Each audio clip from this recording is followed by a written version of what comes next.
Hello there guys, welcome back to Younes Talks Football, welcome back to a brand new video. I hope all of you are doing well today. It's the one video today, but for some of you that haven't seen it already, you're getting two videos. What do I mean by that? Before we get cracking, tomorrow there will be a double upload on here, but today there's this video, and if you haven't caught my second video, technically first of the brand new journey, over on my second channel, my personal channel, you can have a look in the description. Hit this link right here to be taken straight there, where you can see the first video of this brand new journey of me away from the UK. So you can have a look and see what I got up to over there. Enjoy it. It was one banging video, and there'll be a new video on that channel next weekend. Up until September, it'll be one video a week, and then it will be two videos a week from September onwards. So make sure you guys are subbed. You're not going to want to miss what's coming on that channel. I'm telling you, man. If you wanted things big, you're going to get it there. So make sure you're subbed and enjoy. Let's get cracking. I mean, what happened tonight? Bloody hell. France, wow. I knew England were bad, right? And England were shocking. And France weren't actually as bad as England, but France were bad. Let's just call a spade a spade. That was poor. But Belgium were equally as bad, and that was kind of expected. I've said I don't really rate Belgium, so I'm actually surprised it went that far into, the 84th minute or something, where France got the winning goal. And what kind of goal was that? It was a scuffed shot that took a deflection and bobbled in. I mean, ridiculous. But Belgium are out, so unlucky, and France are through. Kind of expected. However, France, I don't think are going to go far. I'm being completely honest here. I don't think they will. So we'll see what happens. Let me know your thoughts down on that. Let's get to Chelsea news. I've not spoken on Chelsea yesterday because of England and Gareth Southgate, right? I wish I did speak on Chelsea now, because being put through all of that was just horrendous. Anyway, same again on Saturday against Switzerland. But things happened yesterday, and we're going to touch on them, and things happened today, and we're going to touch on those. So let's get cracking, starting off with Chelsea's brand new signing. It's been announced today. Here he is. Guiu is Chelsea. Marc Guiu has officially joined the club, and this was announced. He did speak. This is a £5 million move from Barcelona on a 5-year deal with an option of a further year. He quotes, "I want to win the Champions League and the Premier League for Chelsea. On a personal level, I want to help the team as much as I can by scoring lots of goals, and I want to become the best centre forward in the world." I appreciate this a lot. And I'll tell you why. Because he's 18, right? And he's from Barcelona, and I'm sure he's from a place where the standards are really high. And he's talking with chest, and some people are going to say, but what else is he going to say? Of course he's going to say that. No. How many times do you hear new signing and all you hear from him is, can't wait to get started, going to give my best? And that's fine. There's nothing wrong with that, right? Because that's the truth, right? You are going to try your best and you can't wait to get started. There's no lies there. But someone of this age already thinking, not just, I want to do really well in the Premier League, I want to play in the Premier League, I want to play Champions League, but he's already thinking of, I want to be the best centre forward in the world. Respect. This is, what do I think of Marc Guiu, right? I said this prior, I've said this previously, and I'll say it again. If you're going as a top club, if you're going for youngsters, right? If you're going for a youngster, park the way that Chelsea have been doing business for a moment. I'll get back to that. But if you're going to, as a big club, go after a youngster who's 18 and developing and growing, Marc Guiu is the sort of player you'd want, right? From a very high standard place, from Barcelona, La Masia, he grew up there. He did well at Barca at youth level. He did well at Barca when called up. The few appearances he got, he was scoring in the senior team, the first team at Barca. He's made a very good impression. So this is where, if you're going after a youngster, this is the sort of youngster I'd be happy with. And I am happy with Marc Guiu. Marc Guiu coming to Chelsea, I've got no problems with. The problem I have is the other 99,000 youngsters we've signed, and we haven't got any leaders in the squad, and we haven't got any men, right, that are going to develop these young players, that are going to show the example, that are going to nurture them, that are going to take them by, an arm and show them the ways, and show them the little tips and tricks that only an experienced head will know. And I don't mean experience, just experience, get me a 35-year-old. No, but someone accomplished. You need that balance in a squad that wants to compete for Champions League spot, a squad that wants to compete for the Premier League title, a squad that wants to be competing with the best, Man Cities and all of that. You need that. I have no doubt Marc Guiu has what it takes to go far. I just hope he's not let down. Because that's what I worry at Chelsea Football Club, is that we're just getting a bunch of kids and hoping it's going to click. And I don't think that's how it works. But Marc Guiu, I love the ambition. I love the energy. There was a clip with him and his granddad at Cobham. I mean, that was beautiful. It was beautiful. It was really wholesome because his granddad used to play football, but his career ended early because of injury. And he taught Marc everything that he basically knows, and you can hear Marc Guiu say it, if it wasn't for my granddad, I wouldn't be here. And his granddad was saying, my career ended, but I'm so happy I get to see everything that I would have wanted to do in him, and he's doing it. So it was beautiful, really beautiful, very beautiful. So big up to Marc Guiu, his granddad as well, Granddad Guiu. And welcome to Chelsea. Now, another one. Let's keep it moving. Chelsea reached agreement with Leicester to sign Kiernan Dewsbury-Hall, fee £30 million, in line with other offers for 25-year-old Leicester midfielder. Set to complete medical today and sign contract until 2030, seen as perfect fit for style Chelsea want to play. Now, this is a deal that apparently has been done, right? And Fabrizio's given us a lowdown. Kiernan Dewsbury-Hall ready for Chelsea medical. All set between clubs after Leicester accepted £30 million fee. Mark Golding on his way to Leicester City from Chelsea in a separated move. Now, this was a deal apparently that was going to cost about £5 million or something. Golding to Leicester. Some people are going to be gutted at that one because Golding did look like one of the academy boys that could really come through, and we've just flogged him off to Leicester in order to make this deal happen. Now, the truth of the matter is, and we have to say this, I reckon we lack identity. I reckon we lack connection. I think it's important to allow the best young boys that you have in your academy come into the first team. I do think that helps, especially now where fans are struggling to connect with the football club. But not everyone is going to make it. Not everyone's going to make it. It's impossible. I just hope it's worth it. I'm not really concerned on Golding. I'm more concerned on what Dewsbury-Hall is going to do at Chelsea. I hope it works. I hope Maresca can get it working. Fingers crossed. I got to be honest, Dewsbury-Hall, when I look at him play, he looks bright. He looks like he's got a brain. He looks like he can pick out some top passes. He looks like he's able to advance with the ball into some really good areas. But again, we can't be stupid or naive. Championship football, Premier League football, trying to aim to be the best, it's two different worlds. I hope he's ready.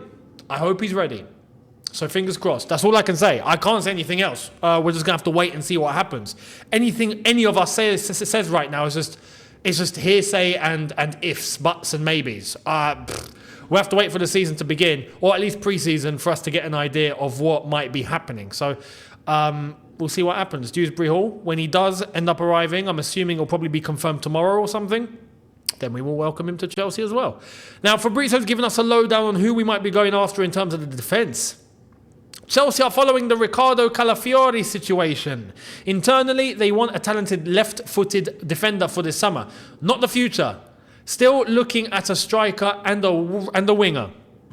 Now, this, I got to be real. There's a debate here in terms of the left-sided centre-backs that we have at the squad. Levi Colwill specifically. Batshuayi, yeah. But Levi Colwill specifically. Does that mean Batshuayi is out? What about Disasi as well? Is he out? Well, we got a lot of centre-backs here. A lot. Tossin's just come in. Fofana is coming back from injury. Disasi, Badiashile, Levi Colwill. Now, if we got Chalobah, who we're expecting to go, if we're adding Calafiori, you get the gist? It's too much. So, if we're going after a left-sided centre-back, I would take Calafiori. I think out of the bunch that are available, he's probably one of the best. But there's a debate here as to who's actually going to play. Him or Colwill. Now, if those are our two options, then we're flogging Badiashile. See you later. Three of them can't coexist. That's my point. So, what would you do? I think the comments are going to be pretty clear. You'd all sell Badiashile, wouldn't you? Yeah, I would too. Levi Colwill, Calafiori, I'd actually be cool with that. So let me know your thoughts down below. And now, this is where things take a little bit of a bad turn. Kind of. The kits have not been revealed, but they've been revealed today. And what I was scared was going to happen has happened. Here they are. Here are the kits for the 24-25 season with no sponsor. Of course, I will get to that in a sec. But the one on the left is the brand new third kit. The one on the right is the brand new home kit. And the one here is the brand new away kit. And yes, those are the blue shorts that we will be wearing with the home kit. Listen, I'm going to be real. The third kit, I like a lot. I think that's going to bang. Yeah, the pink and blue, the black one, I think that's going to look beautiful. The away kit, I can live with. I know some people are not happy with it. I can live with it. Not a problem, right? It's plain, it's basic, it's an off-white colour. You can see it here. Look, it's not ideal, but it works, yeah? It as an away kit that we won't wear very often, why not? But I'm sorry, man. That home kit looks like a really bad acid trip. What are we doing? Nike, what were you... Hey, you know what? Maybe the people at Nike were on acid trips when they made this. That's the only way I can explain it. Look at it. Look at it. It looks like a pyjama. I mean, what's going on? I was hoping that the lines would be faded. If it was faded and it's a pattern that you can kind of see, cool, I'll take it. But this is just... What is this? Some people are going, oh no, it looks it cooks, it bangs. You lot are just really funky people. But for me, I'm sorry, man. Come on. And the shorts, I'm sorry, the shorts are ridiculous, man. We are actually, you know what? Maybe it's a strategy. Maybe we're not so sure that we're going to bang on the pitch in terms of the football. So we're going to try and put our opponents off. Because when they look at us, they're going to be like, hang on, my eyes don't quite work here. What's going on? Maybe that's going to put them off. It's going to give us more of a chance to score and win. Anyway, let me know your thoughts. Now, no shirt sponsor. Well, let's get into why. Here it is. Bing X is officially the club's training wear sponsor in a 2-year deal worth $12 million a year. The Trivago brand has permanently ended its partnership with Chelsea after 3 years, during which it was paying $10 million a year. Just like last season, the Infinite Athlete logo will continue to appear on the sleeves of the training kits. The club receives around £3 million a year for these sponsorship assets. The front of a match shirt is a fee of $40 million a year. Now, just to give you guys an update, the kits that you can see on the left are the brand new training kits. And I have to say this, the training kits look brilliant. Nike, I don't know what they're thinking. The training kits look fantastic. The jacket, the matchday jacket that they wear, oh my God, beautiful. Marc Guiu was wearing it earlier. Wow, that looks fantastic. It's just the home kit. You've screwed up. I just don't know why. But anyway, that's the training kit. Infinite Athlete are going to be on the front of our shirts next season. No one's coming in for $40 million a year. It's just not going to happen. So the most likely outcome here is that Infinite Athlete are just going to extend. That's it. So I fully expect Infinite Athlete. We can't pull in anyone else. We're playing Conference League football. We're not going to get a betting firm in like everyone else is, including Man United. We'll get to that in a bit. But we'll just keep Infinite Athlete. That's what's going to happen. That's my prediction anyway. So let me know your thoughts down below on the kits. Do you like it or not? What would you rate it? Let me know down below. My rating...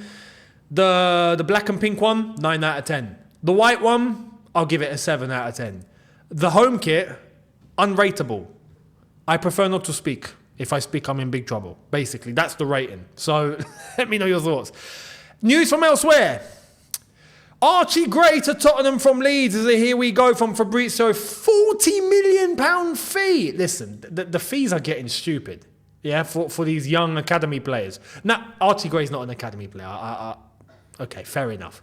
And at 18, what he's actually done for Leeds, fair play, right? But these inflated fees are getting dumb, right? Across the board. Archie Gray's probably the bad example to use out of this. But some of the other players that have been moving, it's just what's going on. 30 million here, 35 million here, 40 million. This PSR nonsense needs to come to an end, honestly. I just think it's not helping anybody. But Archie Gray, Tottenham, you know what? This could actually be a good deal for Tottenham. For Tottenham and their level and where they're expected to be, Archie Gray is probably a really good addition for them. Very good. So, good luck, Archie Gray. And I don't wish good luck to Tottenham because it's Tottenham. So, that's that. Now, Manchester United. Man United have opened formal talks with Bayern over a possible transfer for Matthijs de Ligt. Erik ten Hag is keen on bringing the player to Old Trafford. This could be a banging centre-back buy for Man United, I have to be real. Now, obviously, we know that de Ligt he hasn't been at the level that he once was, especially when he was at Ajax. He was just top class there. But he's not rubbish, and he's better than what United have at the moment. So it'd be an upgrade. So, yeah, that would be a banging buy for Manchester United. We'll see what happens. Let me know your thoughts. Do you think he would succeed at Man United or not? I reckon he would actually do really, really well. So that's my prediction there. We'll see what happens, and I do think that he will arrive at Man United. I do think they'll get this deal done. So let's see. Now, Manchester United, as a result, they've got a new sporting director. Dan Ashworth signs as new Man United sporting director from Newcastle. Newcastle and Man United have reached an agreement for the immediate release of Dan Ashworth. The terms of this agreement remain confidential between the clubs. This is a complete lie, right? Not the fact that the deal has happened. But Newcastle and Man United have reached an agreement for the immediate release. Well, there's nothing immediate about this. He's been on gardening leave since like halfway through the midpoint of last season. He was on gardening leave, not working, just waiting for something to happen, saying immediate release. Get out of here. It's not an immediate release. It's the slowest release known to man. But anyway, Dan Ashworth has gone to Manchester United, and I'm intrigued. I'm intrigued because we've seen that the way Man United have been operating so far, and it's not been good. It's not been good. I've got to be real here. You know, the fact that Ten Hag is still in a job speaks volumes, and they've not been able to get anyone else in. Ridiculous. But Dan Ashworth coming in now, let's see what happens. Is this going to be good for Man United? Is it not? It's a new structure, that's for sure. Let's wait and see. Maybe it will work, maybe it won't. Do you think he will work? Let me know below. And to end, we end on a giggle. Let's have a laugh, right? Here's the laugh. Batshuayi to Galatasaray. Here we go. Contract signed right now, valid until June 2027. Batshuayi will be unveiled shortly as new Gala player after playing at Fenerbahce last season. Listen, this guy's got a death wish. How do you play for Besiktas, Fenerbahce, and Galatasaray, and you're still alive? Mate, you've got more lives than a cat. Gareth Southgate was the one that was meant to have more lives than a cat. Mate, you've got more lives than 10 cats combined. Ridiculous. We'll see what happens. Let me just say, Fenerbahce are not going to welcome you very nicely. And if I was you, I'd get security. So let's see what happens. But that's incredible. It would be like, I don't know. Can you imagine someone who's played for Tottenham, Arsenal and Chelsea? I swear there is someone, isn't there? There is someone. There is Gallas. I knew there was. Just look at, and that's in London. That's Tottenham, Arsenal, and Chelsea. It's not very violent. Yeah, you're doing this in Turkey, mate. You don't like your life. You don't like your life. Simple as that. Mishi, good luck. Good luck. I'll just wish you good luck. One person here that's winning is his agent. That's for sure. So let me know your thoughts down below on that one. Everything that you reckon down below. Much appreciated. I will see all of you tomorrow for a double upload where we will go through the day's happenings. First part of the day and second part of the day as is now. And don't forget to check out my other video on my brand new second channel. Link in the description up here as well. Much appreciated. Hit the notification bell. Check out the socials, especially Instagram. Make sure you're following on there. New things popping up on there. As always, every day basically now. So make sure you're there, and I'll see all of you tomorrow. In a bit, people. Look after yourselves. Take care, and peace.